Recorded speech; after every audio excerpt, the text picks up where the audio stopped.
Roteiros e temperos. Oferecimento MB Inconfundível. A cada inovação, uma revolução.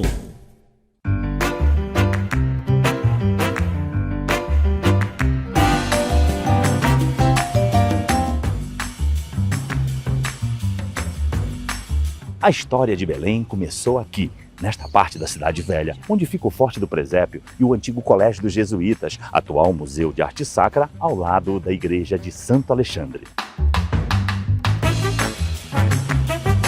Certa vez, o arquiteto e urbanista Lúcio Costa disse que esta igreja, por causa da sua fachada, com volutas maciças e esparramadas, e até pelo próprio projeto construtivo, era um exemplar único na arquitetura brasileira. O Barroco Amazônico de Santo Alexandre. Neste episódio, nós vamos conversar um pouco sobre patrimônio histórico.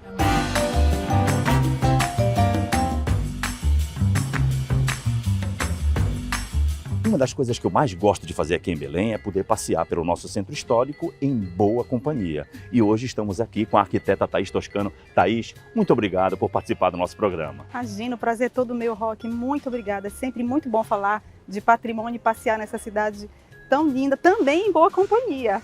Mas olha, Thaís, nós estamos aqui de frente para a praça.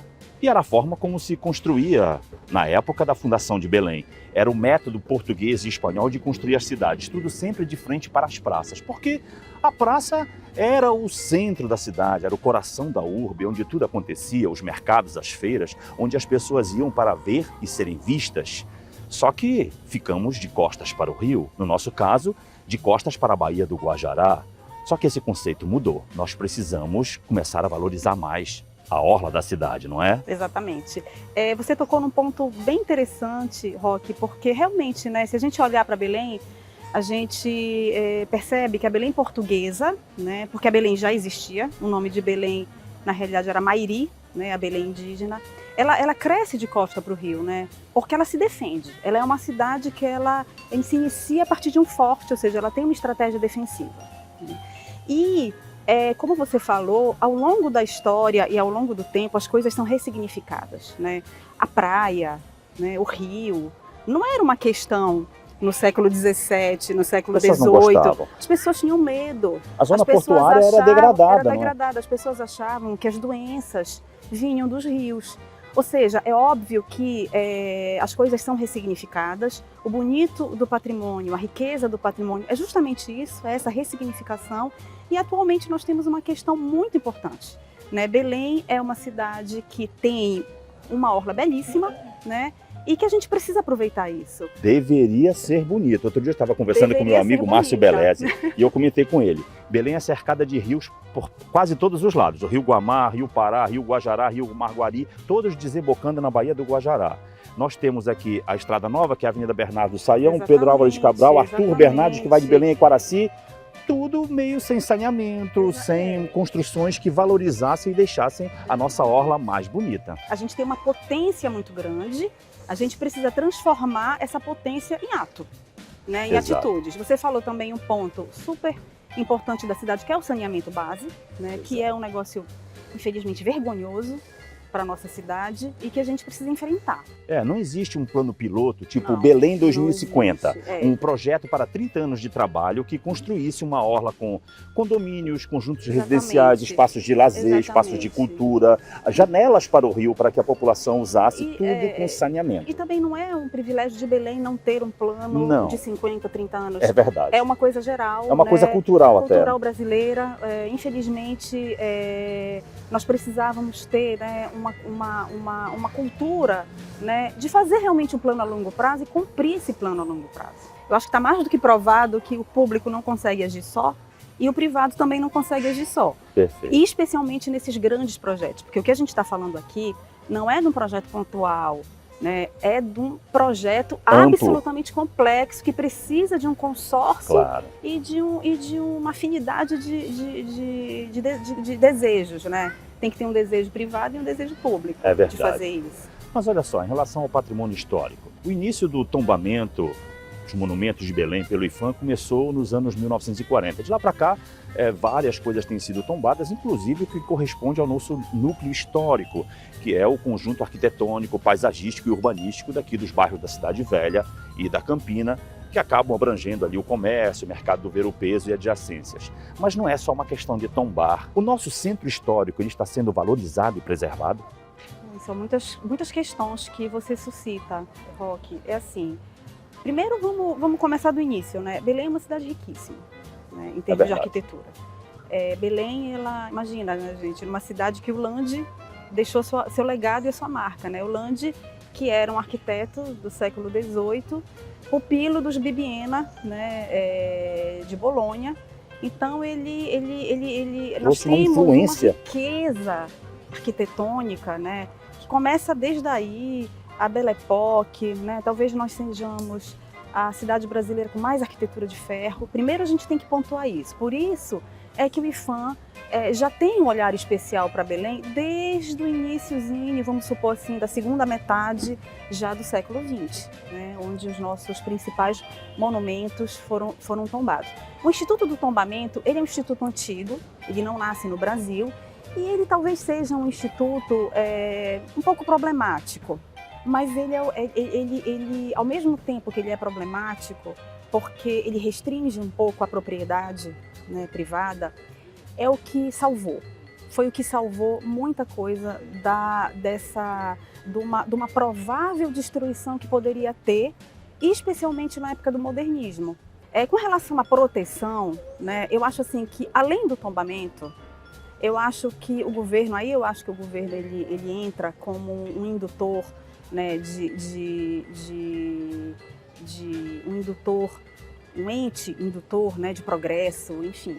Deveriam ter linhas de créditos para as pessoas poderem manter os seus bens. Porque, assim, às vezes a gente olha, né, para uma casa destruída, abandonada, e a gente vê, nossa, por que se chegou a isso? Né? Então eu acho assim que para a gente entender a proteção, se realmente está funcionando, a gente tem que entender esse percurso. Por que a casa chegou a esse ponto? Né? E aí a gente vai entender que são múltiplos fatores. Né? Às vezes é o empobrecimento das pessoas e as pessoas precisam de um aporte, de um crédito para poder restaurar os seus bens. Porque a cultura, infelizmente, né, Roque, a cultura no Brasil, ela não é uma prioridade. É verdade. E você está falando de iniciativas públicas. Então eu vou levantar uma outra questão.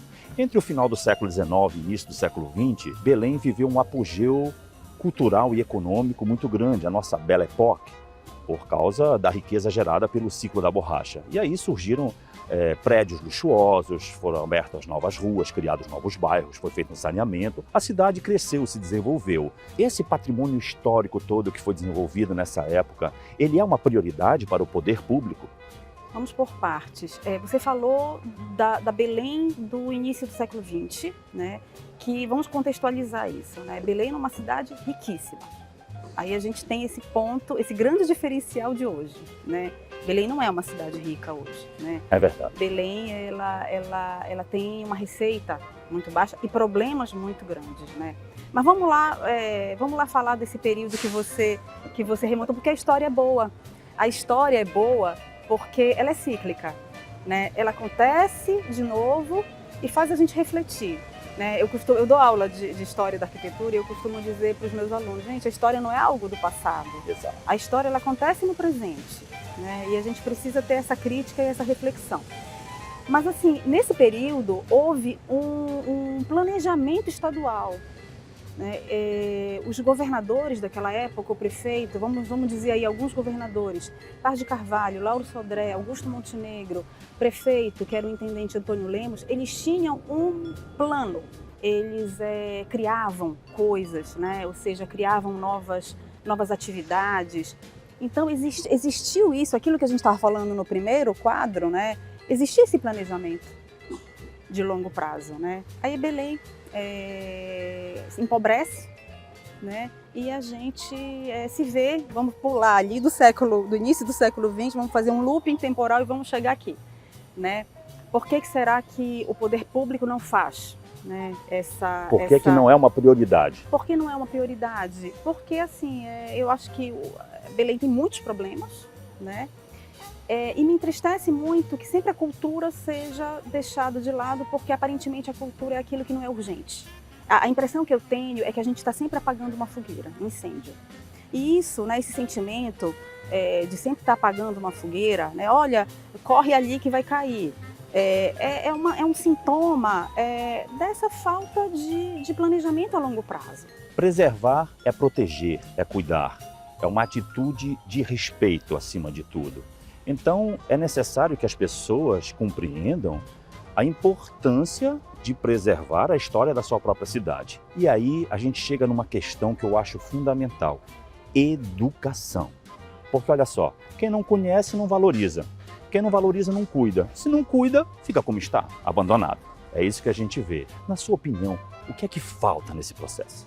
Educação é a chave de tudo, né? Eu acho que quando você realmente aquele patrimônio, a cultura entra, né, na sua vida, e vamos dizer assim, porque quando a gente fala de educação, a gente não está falando de educação acadêmica, não é isso. É a sensibilização, né, das pessoas. A partir do momento que isso é interiorizado por uma sociedade, não precisa ter fiscal mais, entende? Porque aquilo passa a ser uma questão pessoal. A gente também aqui no Brasil, eu noto que a gente tem uma certa dificuldade, Roque, de entender o sentido da palavra público. O que a gente pensa aqui no Brasil, infelizmente? Que o público não é nosso. O público é de alguém que não sou eu. Mas, na realidade, o público somos nós. Nós estamos incluídos nesse conjunto. Exato. As pessoas precisam entender que o bem público é de responsabilidade de todos nós, principalmente quando se trata de patrimônio histórico. Exatamente. Então, fica que o público é uma coisa abstrata, sabe? E não pode ser abstrato. É uma coisa concreta e a gente está dentro do público. Claro, uma cidade sem essa riqueza, sem essa história, é apenas um punhado de concreto. Claro. Essa consciência está sendo desenvolvida. Isso não é uma coisa, né, Roque, que a gente vai resolver instantaneamente. É verdade. Isso são gerações que a gente precisa. O problema é que a gente não pode desistir no meio do caminho, porque talvez a gente não tenha resultados imediatos, mas o resultado vem. Eu acredito nisso. Eu acredito nisso. Thaís, que bom essa conversa. Ela ficou com um gostinho de quero mais. Então, desde já, eu vou contar com a sua presença no nosso programa em outras oportunidades, tá bom? Você continua acompanhando um pouco mais dessa nossa Belém bonita, do nosso patrimônio histórico.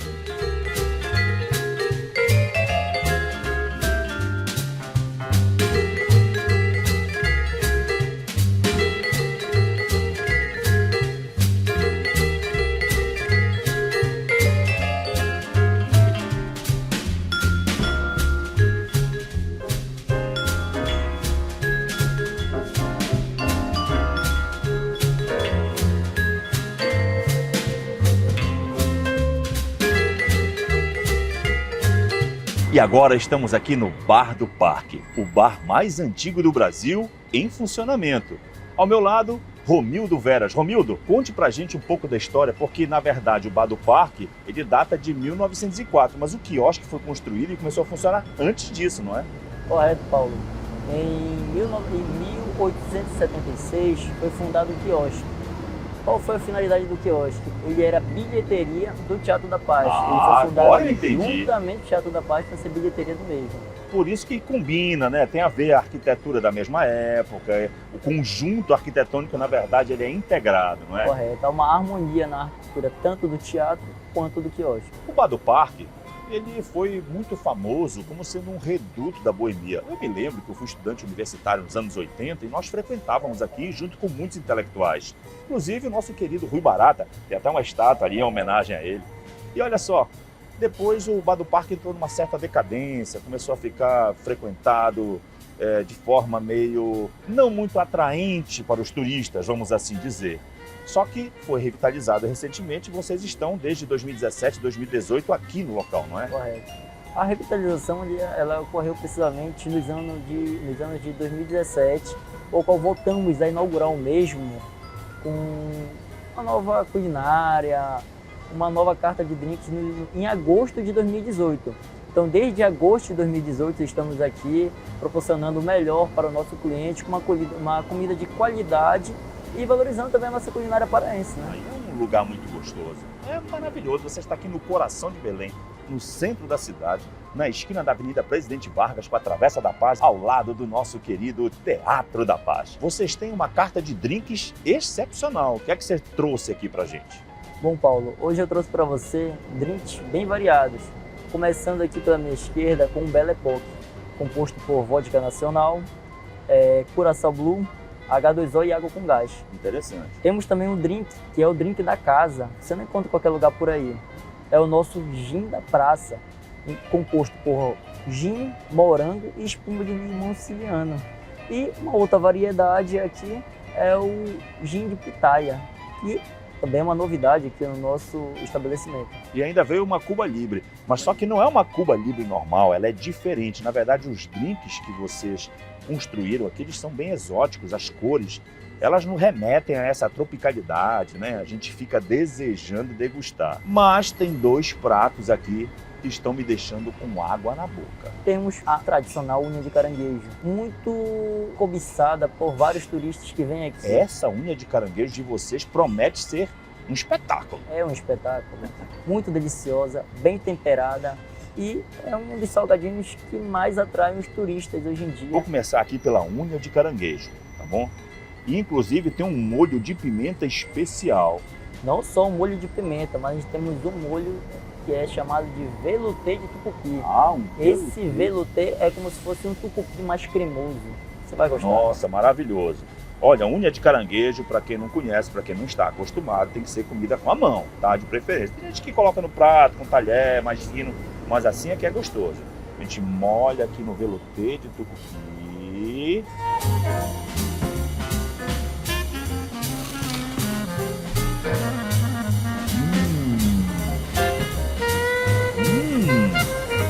Uau! Uau! Nossa! Muito boa!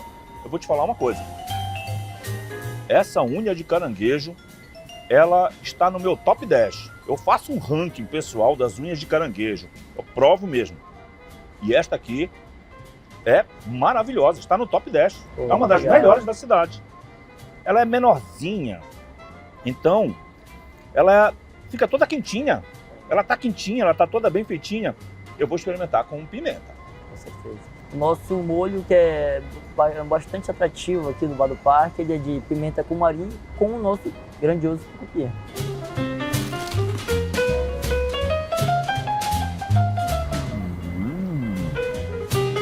Nossa! A pimenta, ela realça o sabor do caranguejo, combina maravilhosamente. É uma das melhores unhas de caranguejo que eu já comi em Belém. Com certeza absoluta. Temos um prato principal aqui, o qual é um risoto de parmesão com jambu, com camarão empanado na tapioca. Um dos carros-chefes aqui do Bar do Parque. Eu vou ter que pegar com a mão, porque eu estou morrendo de vontade. Olha só que coisa maravilhosa.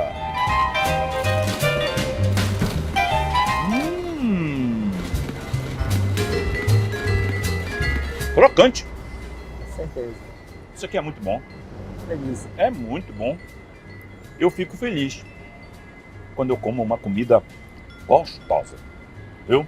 E você me trouxe essa felicidade. Bar do Parque é um lugar que vai deixar todo mundo feliz. Vocês podem ter certeza. Venham aqui, venham provar essas delícias no Bar do Parque.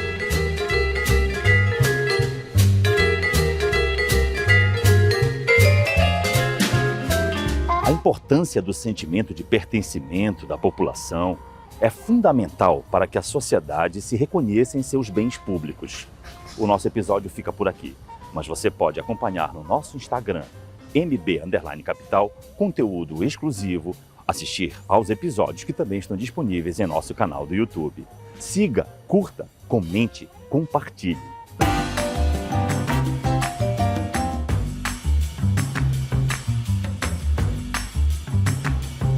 MB apresentou Roteiros e Temperos, uma jornada gastronômica cheia de histórias e descobertas.